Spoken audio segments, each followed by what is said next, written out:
Shalom, jemaat yang dikasihi oleh Tuhan, bertemu kembali dalam renungan harian. Hari ini Kamis 12 Mei 2022. Sebelum kita membaca firman Tuhan, mari kita berdoa.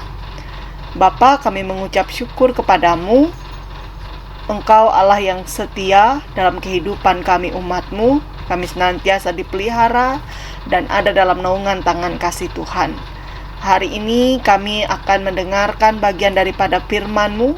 Berkuasalah atas kehidupan kami sekalian, terutama atas firman-Mu, sehingga firman Tuhan boleh berdampak bagi kehidupan kami.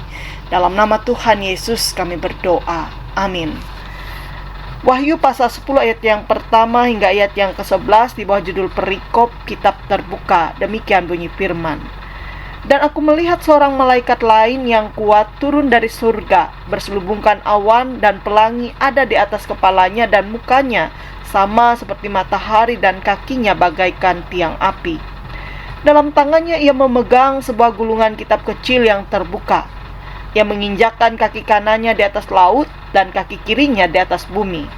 Dan ia berseru dengan suara nyaring sama seperti singa yang mengaum. Dan sesudah ia berseru, ketujuh guru itu memperdengarkan suaranya. Dan sesudah ketujuh guru itu selesai berbicara, aku mau menuliskannya. Tetapi aku mendengar satu suara dari surga berkata, meteraikanlah apa yang dikatakan oleh ketujuh guru itu dan janganlah engkau menuliskannya. Dan malaikat yang kulihat berdiri di atas laut dan di atas bumi mengangkat tangan kanannya ke langit. Dan ia bersumpah demi Dia yang hidup sampai selama-lamanya, yang telah menciptakan langit dan segala isinya, dan bumi dan segala isinya, dan laut dan segala isinya, katanya, tidak akan ada penundaan lagi. Tetapi pada waktu bunyi sangkakala dari malaikat yang ketujuh, yaitu apabila ia meniup sangkakalanya, maka akan genaplah keputusan rahasia Allah, seperti yang telah ia beritakan kepada hamba-hambanya, yaitu para nabi. Dan suara yang telah kudengar dari langit itu berkata pula kepadaku, katanya, pergilah, ambillah gulungan kitab yang terbuka di tangan malaikat yang berdiri di atas laut dan di atas bumi itu. Lalu aku pergi kepada malaikat itu dan meminta kepadanya supaya ia memberikan gulungan kitab itu kepadaku. Katanya kepadaku, ambillah dan makanlah dia. Ia akan membuat perutmu terasa pahit, tetapi di dalam mulutmu ia akan terasa manis seperti madu. Lalu aku mengambil kitab itu dari tangan malaikat itu dan memakannya. Di dalam mulutku ia terasa manis seperti madu, tetapi sudah aku memakannya, perutku menjadi pahit rasanya. Maka ia berkata kepadaku, engkau harus bernubuat lagi kepada banyak bangsa dan kaum dan bahasa dan raja. Jemaat yang dikasihi oleh Tuhan, Wahyu pasal 10 ayat yang pertama hingga ayat yang ke-11 adalah bagian penglihatan yang diterima oleh Yohanes ketika ia berada dalam pembuangan di Pulau Patmos. Kalau kita perhatikan, pasal ini merupakan selingan di antara sangkakala ke-6 ditiup pada Wahyu pasal 9 ayat 13 dan sangkakala ke-7 ditiup pada Wahyu pasal 11 ayat yang ke-15. Dalam perikop ini secara khusus kepada Yohanes dinyatakan penglihatan tentang seorang malaikat yang membawa gulungan kitab kecil. Gulungan kitab kecil itu berisi suatu berita yang mana ia mampu mempengaruhi akhir dari seluruh dunia. Gulungan kitab kecil itu disebutkan rasanya semanis madu, namun kemudian berubah rasa menjadi pahit di dalam perut Yohanes. Hal ini menunjuk kepada percampuran antara berkat dan kutuk dalam isi gulungan kitab itu. Artinya firman Allah itu manis, baik untuk didengarkan maupun untuk ditaati oleh para hambanya. Tetapi firman itu juga mengumumkan hukuman atas dosa dan kejahatan yang harus dihadapi orang yang tidak percaya. Selanjutnya kita melihat dalam rentang masa setelah bunyi sangkakala yang ke-7 itu, dikatakan bahwa semua nubuat yang telah dinyatakan Allah kepada para nabinya mengenai hari-hari terakhir itu pasti akan terjadi atau digenapi.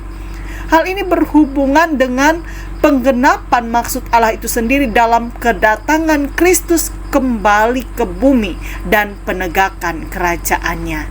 Nah, menjelang semakin dekatnya kedatangan Kristus pada hari eskaton, masih ada kesempatan diberikan bahwa penglihatan yang disampaikan kepada Yohanes itu dikatakan tidak hanya untuk ditulis tetapi untuk dimeteraikan, dan secara khusus Yohanes bahkan diperintahkan untuk memberitakan firman Tuhan, kabar baik, isi dari kitab itu kepada semua umat manusia, kepada semua bangsa, dari segala suku, bahasa, kaum, dan raja-raja di bumi. Saudara, rentang waktu kedatangan Tuhan yang kedua kali itu tidak ada seorang pun di antara kita yang mengetahui pasti kapan saatnya. Tetapi untuk mempersiapkan penghakimannya, Tuhan sudah cukup memberikan waktu dan kesempatan kepada umatnya untuk bertobat. Karena itu sementara kita menanti penggenapan waktu itu, hendaklah kita mau mendengar dan mentaati firman-Nya bagi kita yang bersumber dari Alkitab. Sebab keselamatan atau berkat diberi bagi orang yang mau mendengar dan taat, dan hukuman atau kutuk itu menjadi konsekuensi bagi orang yang menolak untuk mendengar dan mentaati firman-Nya. Sebagaimana perintah untuk memberitakan firman Tuhan yang disampaikan oleh malaikat kepada Yohanes, perintah itu juga tentunya menjadi perintah penting bagi kita semua untuk disampaikan kepada semua orang, bukan hanya kalangan masyarakat biasa, tapi juga kepada para pemimpin, kepada para penguasa kita, agar keselamatan yang universal boleh menjadi bagian yang diterima oleh semua orang. Tuhan Yesus memberkati kita. Amin. Kita berdoa. Oh Allah yang Maha Pengasih, kami mengucap syukur karena Engkau selalu mengingatkan kami melalui firman-Mu. Tolonglah kami agar terus mau dididik, mendengar, taat, dan mau ambil bagian menyaksikan kabar baik itu bagi semua orang. Kami mau bawa dan serahkan kehidupan kami, baik secara pribadi, keluarga, maupun persekutuan orang percaya, gereja dan jemaat-Mu, di mana saja berada, terkhusus di Jemaat Balange dan seluruh kawasan pelayanan GKE di Puruk Cahu maupun di tempat-tempat lain. Tuhan yang menyertai dan memberkati dalam menjalani kehidupan dan pelayanan sepanjang hari ini. Lawatlah mereka yang sakit, berilah semangat bagi mereka sehingga dapat membantu proses penyembuhan mereka. Hibur dan kuatkan pula mereka yang berduka cita karena kehilangan orang-orang terkasih. Tolonglah mereka yang berbeban berat dan menghadapi persoalan hidup agar tidak putus harapan, dan kuasa Tuhan bekerja menopang, memampukan mereka melewati segala sesuatunya dengan tetap percaya bahwa di dalam Tuhan mereka dapat beroleh kelegaan.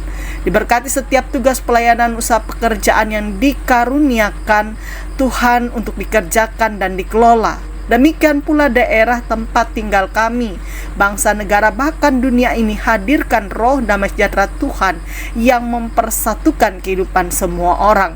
Jauhkan dari berbagai bencana, jauhkan dari berbagai kuasa-kuasa roh pemecah belah. Lindungi para pemimpin kami dan tuntun mereka pula dalam menjalankan tugas kepemimpinannya, agar boleh menjadi pemimpin yang penuh hikmat dan bijaksana dalam segala keputusan dan tindakannya.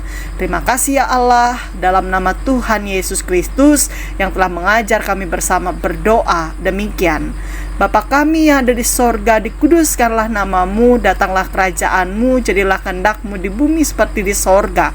Berikanlah kami pada hari ini makanan kami yang secukupnya, dan ampunilah kami akan kesalahan kami, seperti kami juga mengampuni orang yang bersalah kepada kami. Jangan bawa kami dalam pencobaan, tapi lepaskanlah kami daripada yang jahat, karena Engkau punya kerajaan dan kuasa dan kemuliaan sampai selama-lamanya. Amin.